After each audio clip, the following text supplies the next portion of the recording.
I've always recommended when you're there, say in Mexico City, and you're dating, that you use, if you need an interpreter, if the woman doesn't speak that much English, that you use different interpreters so that you get a better idea of what she's really like as opposed to the same one all the time. Chris says, none of these women will ever judge anything about anyone.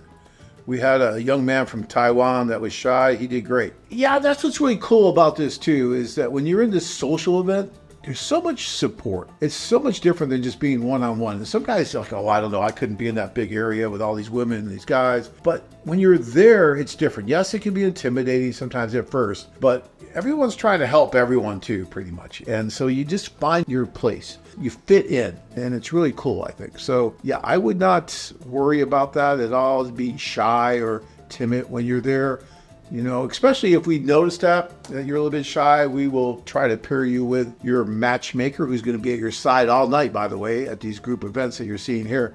And we'll try to pair you with someone who's going to be a little more aggressive, a little more outgoing. And I think that helps some of the shyer guys. And all of a sudden they feel more comfortable because they have this, this aggressive wing woman who's at their side all night, helping them talk to the women, helping them get the dates. Again, this is another case, just like correspondence that we were talking about, where you have someone helping you talk to the women and helping the women talk to you. Even though you're right there in the room, they're still helping, and they're going to put a little bit of their spin on the conversation. Same with correspondence. It's going to happen because you have a third person involved.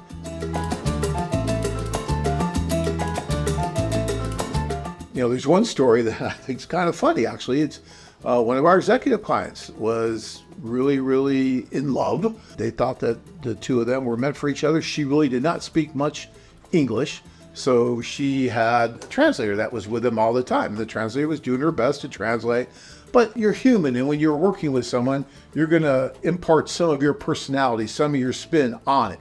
And so, they're always together, and they were using the same matchmaker interpreter the whole time. And then when they went off on their own, they went to another country. I think it was Dominican or someplace.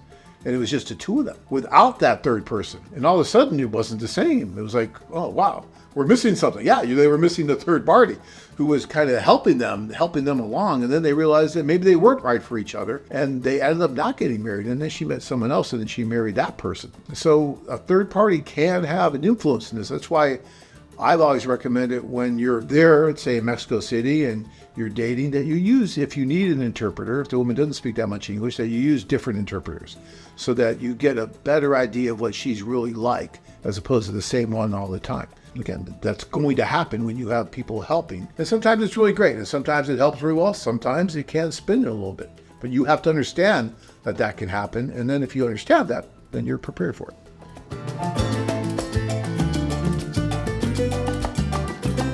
Just today, someone told me about when I was talking to one of our affiliates, and they were saying how they just had a marriage with a woman who was 35 and the man was 31. Well, the woman really didn't have a lot of interest in meeting someone younger than she was. Usually they want the man to be 10, 15, 20 years older because they view men their own age, or especially younger, as just not being mature enough. Nowhere near mature enough, right? And that's just their view. And I know because I've been around it long enough. And so this woman really didn't want anything to do with him until the matchmakers pushed her and pushed her and pushed her to meet, convinced her that, he was more mature for his age, all that. And they finally met. That would have never happened on a regular traditional site where you have no one else pushing or helping the two to come together. And I can give you example after example after example of that. Even my own marriage with Tanya. She didn't want anything to do with me when I first met her. Some people actually said some nice things about me to her, which was wonderful, but she didn't want anything to do with me. I had to convince her how wonderful a person I am. And it took a long time, let me tell you. But if not for that social, if not for all the other people around, I probably would have never had a shot with her. So yeah, it really does matter, and it helps.